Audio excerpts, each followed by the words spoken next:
Okay, we're back on. I flipped the tape. It was a 30-minute side, so we're on the other side. As I said, you should take into consideration also that while looking at the movie and also the track, you have to consider the fact that I had seen one at very close range in Alaska many years before that, and at that time I just positively knew that no such animal existed, and I refused to believe what I was looking at.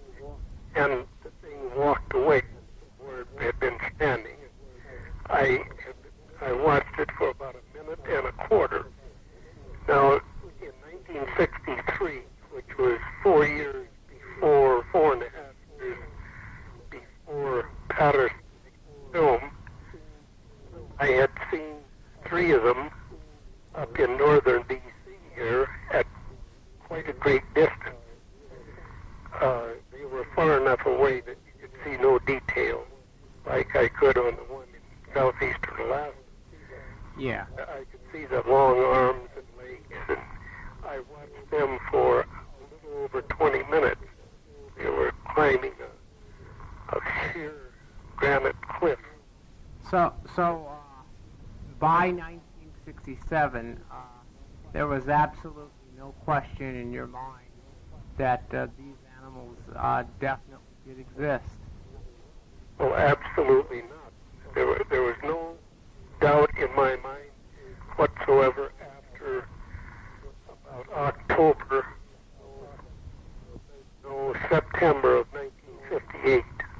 Yeah, and looking back also, would you have regretted it today, almost 25 years later, had you not gone down to the film site? Would I do? What if I had not gone? Would you have regretted it today had you not gone down to the film site 9 days later? Well, I mean, it's something that it was just a decision to go. I probably would have had at least slight regrets. It wouldn't have proven anything to me any more than because I had very little doubt that that was a true film before I even left Vancouver to go down to the film site. But I knew that if I could go down there and look at the tracks, it'd be proven once and for all in my own mind, and that was that, you know. Yeah. And then getting back, you had mentioned that prior to the thing being filmed, that the tracks indicated that it was just wandering. And did that make any sense to you? None whatsoever. It was just walking here and walking. Did it look like maybe it was looking for food? No, because there was no food on that sandbar. Pardon me. No, as I said before, looking at the tracks, it made no sense whatsoever, and I couldn't think of anything that it would have been doing, because it was just wandering around, just all over this sandbar. This was sort of this huge sandbar was sort of cut in half, making sort of sandbars, and the center of it was the log that it had been squatted down behind. Big roots were Roger and Bob were riding up the logging road. When they came around the end of that system, it stood up. Yeah. And the horse appeared and all that. When you sat down with these guys at breakfast after they had shown the film in Vancouver, and you asked them questions, and I mean, you were at the time pretty comfortable that what they actually, I mean, there was no questions that what they got is what they said they got. I felt positive. First time I looked at the film, I I was just about 100% positive that it was a perfectly true film, that there was nothing faked about it whatsoever. Were you disturbed by the fact that some of the other people at the showing in Vancouver were not comfortable with the film? No, none whatsoever. They were exhibiting the same ignorance they had always exhibited in the past. You taught them about Bigfoot and showed them cats and fecal matter and such. Yeah. See, it was mostly scientists that were there. And, of course, by evening, why the media was invited in at the hotel to see the film. And I suppose that day that I saw the film, I don't know, 8 or 10 times, something like that. Yeah. We had time to stop it and measure the foot.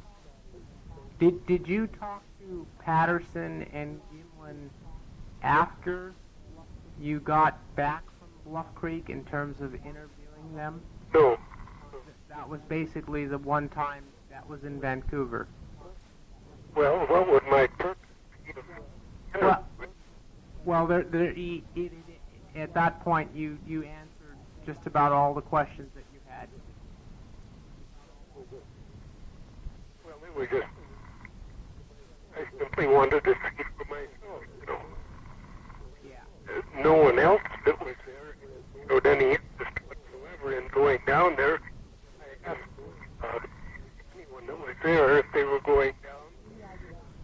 Well, maybe I could ask this question: why is it that someone like you, of all the people out here that are outdoors people, why was it just you to go down? Or why didn't 15 other people that are just interested in something like this go down and check it out? But you won't like my answer. I prefer not to. What was that again? I think you wouldn't like my answer on that one. I think I prefer not to do it. Yeah. I don't consider that there was another hunter or outdoorsman there. What about so this thing, well, like you said again, Patterson and Gimlin had indicated that the thing had taken off into a run, but when you were there on the film site, that was not indicated by the tracks. It's true. So all the tracks that you saw were the step length about equal to one another. They may have varied from a little bit, but they were basically all the same. Yes, they were averaging around 15. That was from toe to heel. Now, if you want to make your heel to heel, add 14 and a half inches to that. 64 and a half inches. Yeah. You'd have lots of steps in there, like 48 inches, 47. You'd have steps to be 55 inches, 54, and like that. Yeah. So if I were to ask you to draw on paper what we would consider an overhead view of, like, putting in a stream where the animal walked during the filming, where the horses were, where this thing went around, so-called doubled back in a sense, and sat down and observed Patterson and Gimlin, I mean, you would have no trouble doing that. I did that and enclosed it in that letter that I wrote to John Green after I returned to Kitimat. Which he never published your drawing, though. No, he didn't. Yeah. Is that something? So if I were to write to Green, there's a possibility of getting that sketch of what you drew of. Because I got copies of it myself just a few months ago. I got them for Grover Krantz, For his book. He's writing a book, and he wanted that in his book. So, in the meantime, though, he had asked me if I would make a drawing from memory and see how if John could ever find that. No, it wasn't John that had it. It was Bruce Bonney. Is Bruce Bonney? I was not able to get a hold of him in Bellingham. Do you know where I could find him? Yes. Do you have a phone number? Yes. Is it because it's just like I would like to talk to him in terms of what he did with the film in 1980. He asked me not to give his phone number, address, or whereabouts out to anyone. So I told him I wouldn't, and so I don't go against my word. Yeah. So, but then there's always the possibility, like if I were to just send something to Bonnie, just forward it to you.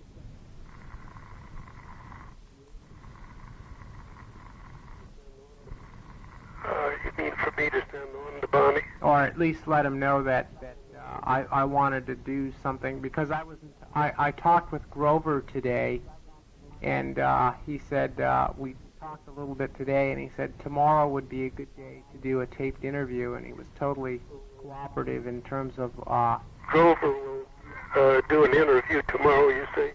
Yeah, he said that I told him. He will tell you that I made a drawing for him before I got the original one that was made 25 years ago, and we were both quite amazed to see how accurate my memory was, and I had really made no effort on either one of them.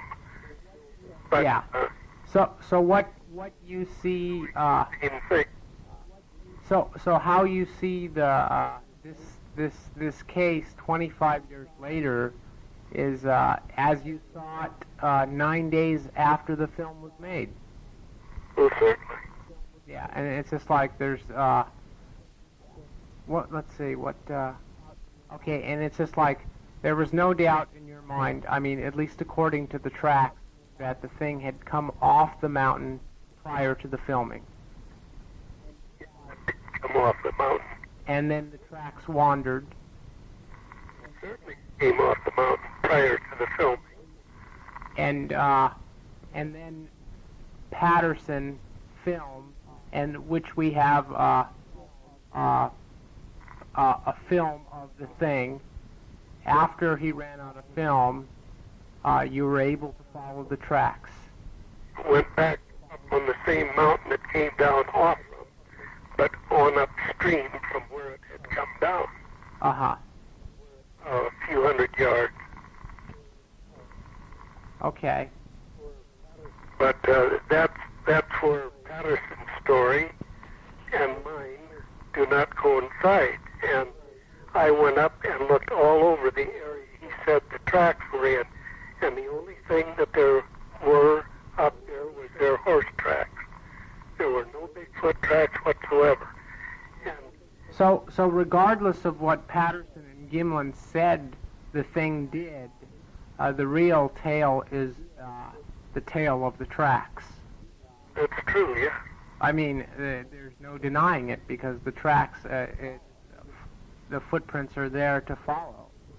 Not only that, Danny, but it couldn't have been made at another time, and that they followed it up the canyon, straight up the stream, as they said they did. Or at least Roger said that. Yeah. I talked to Gimlin since then, and whether he would tell the same story today that Roger told, I don't know. Someday I should ask him that. Do you plan to re-interview Gimlin in any sense, or? I don't interview people. I'm not writing any books or anything. Well, I mean, in terms of your own investigations for checking on information. Well, that's a thing that's long in the past. Well, Bob and I are just friends, and to me, he's one hell of a fine person. Yeah, and even today, almost 25 years after the film, his credibility, as far as you're concerned, is totally intact? I don't know. I haven't discussed that phase of it with him. I saw him last year and spent some time at his house with him. But I didn't bring that up at all. I haven't discussed that with him. But I don't think he was the one that mentioned that. I think it was Roger that I have a big pup dog on top of me here. I think it was Roger that told me that.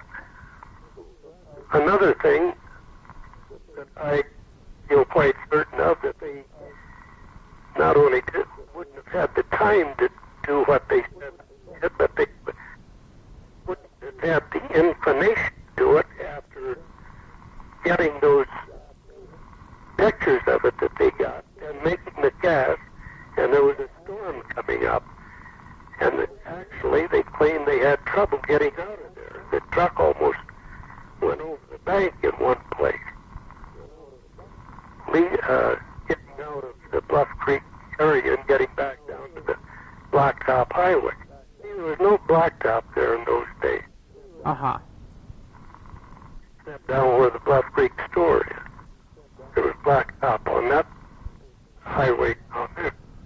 But there was nothing up there in the woods where I met you. Here's, if I can throw a monkey wrench into the picture, what if this would have happened?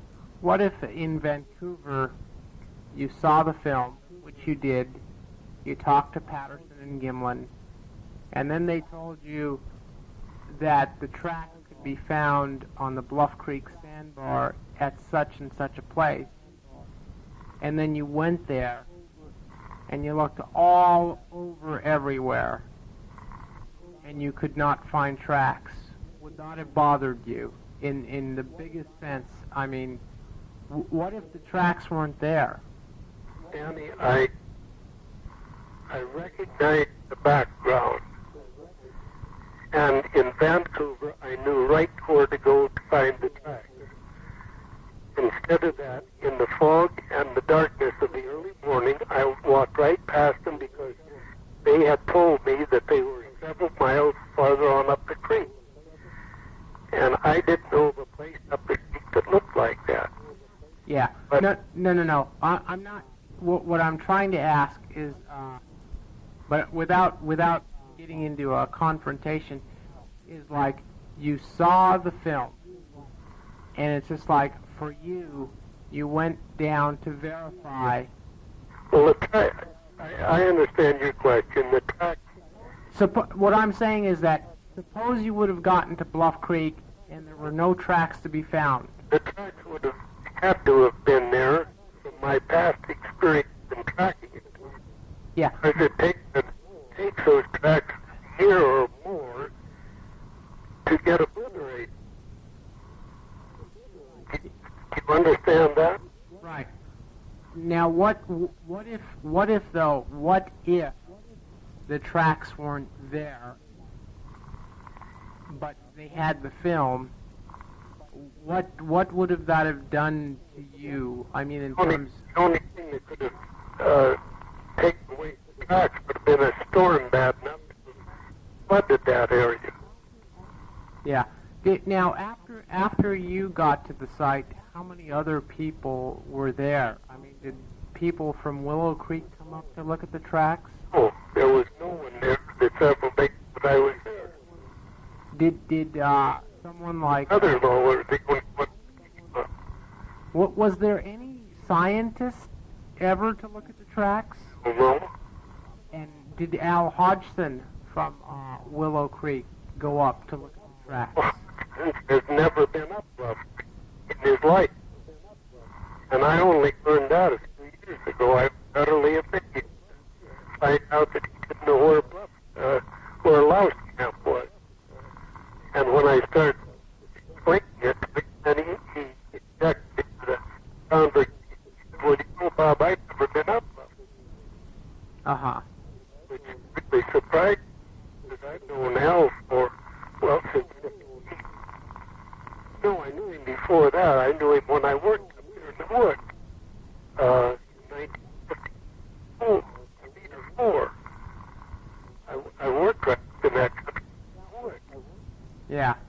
Now, looking at the film again, in terms of your profession at the time, you were a taxidermist, right? That's correct. And I'm just a city person. A taxidermist is what? Someone that stuffs animals?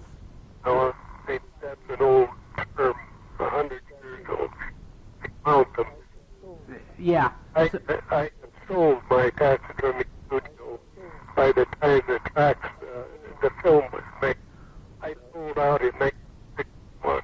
Yeah. So looking at the film in those eyes, with that profession ingrained in you,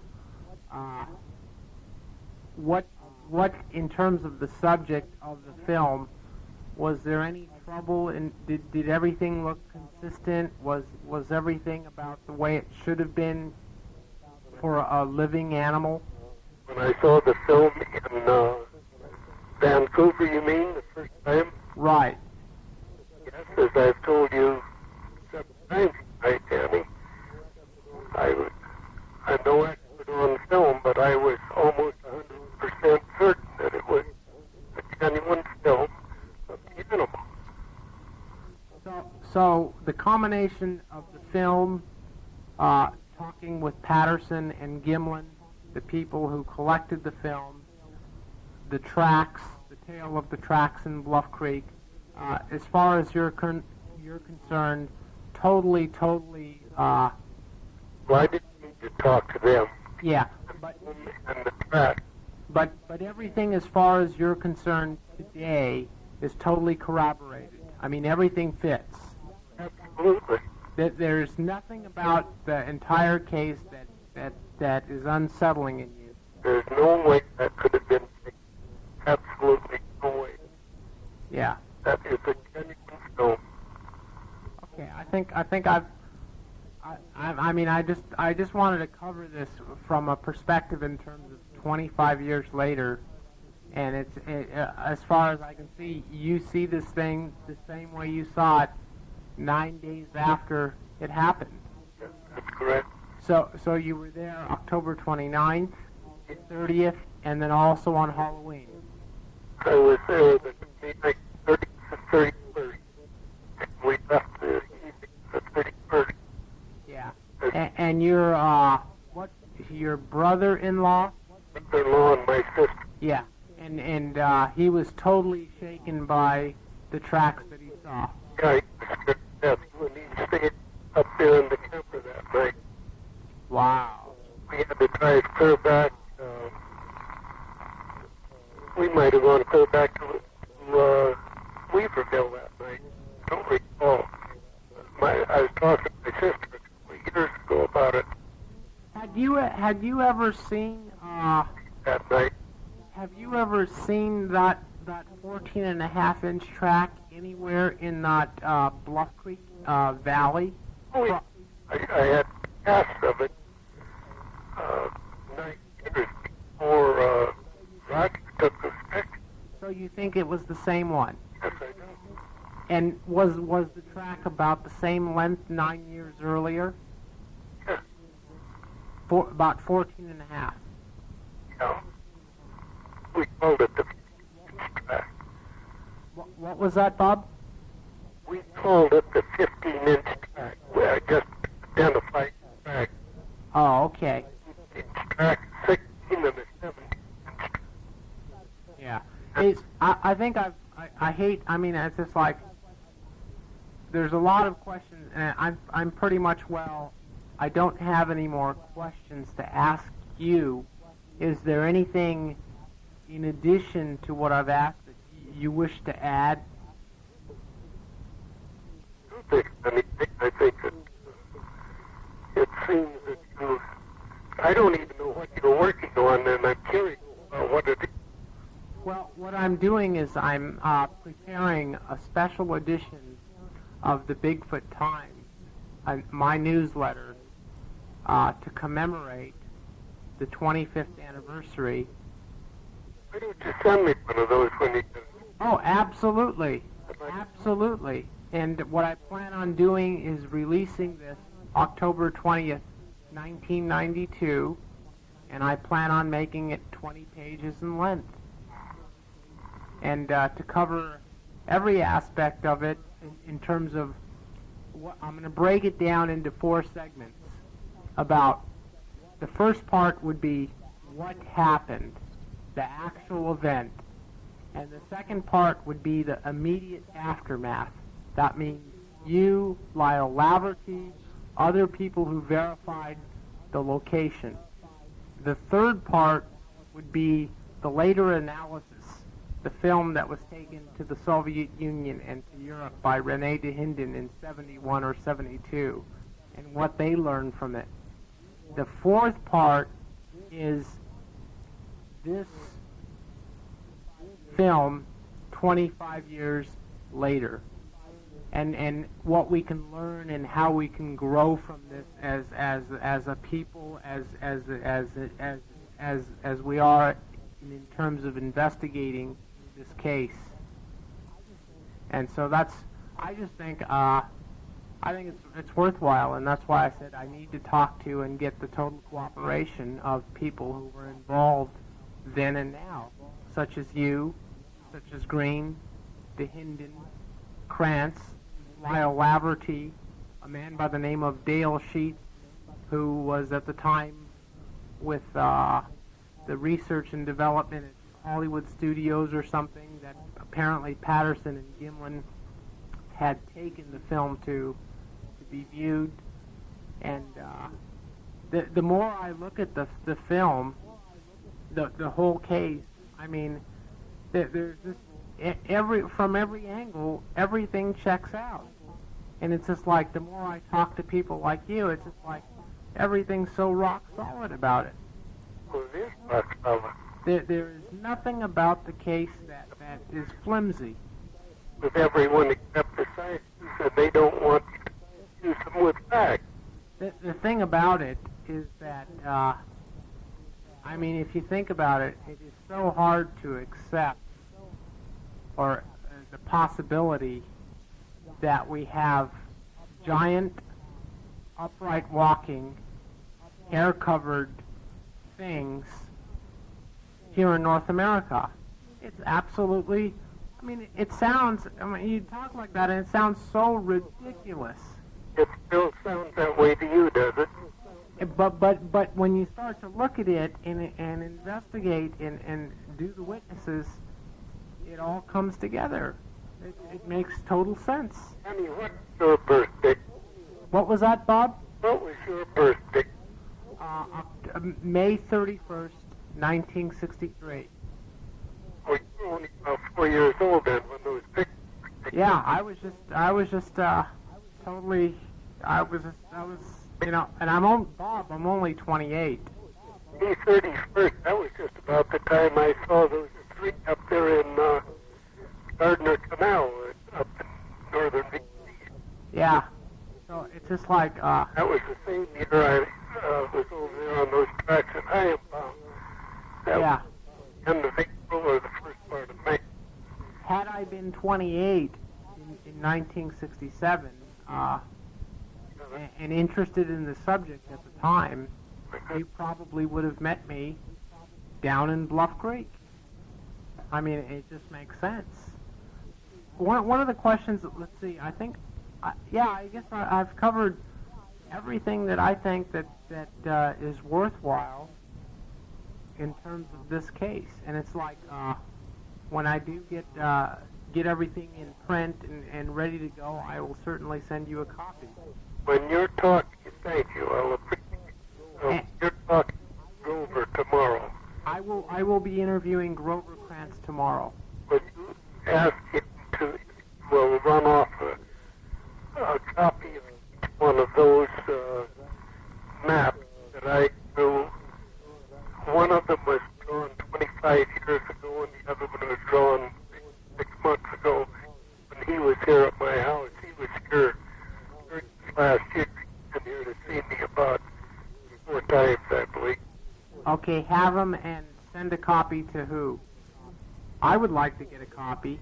That you wanted, right? Right. Okay, I'll ask him to do that if he's willing to do that. And it isn't like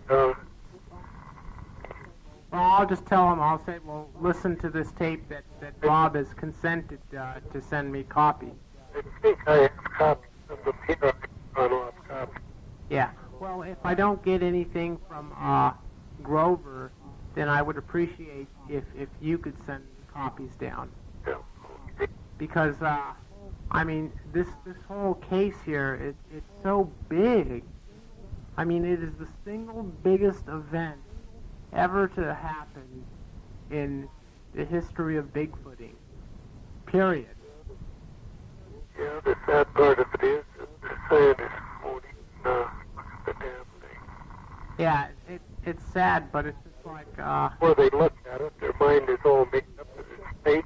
And that's, hey, what recent news are you people hearing down there in Southern California? Is there any news of any kind? Nothing. I interviewed a man a couple of weekends ago from Hemet, California, who got in touch with me as a result of a newspaper article about my work. He claimed a sighting in 77 or 78 in Bodie, California, which is off the street, which is southeast of Yosemite National Park. He claimed he saw 3 of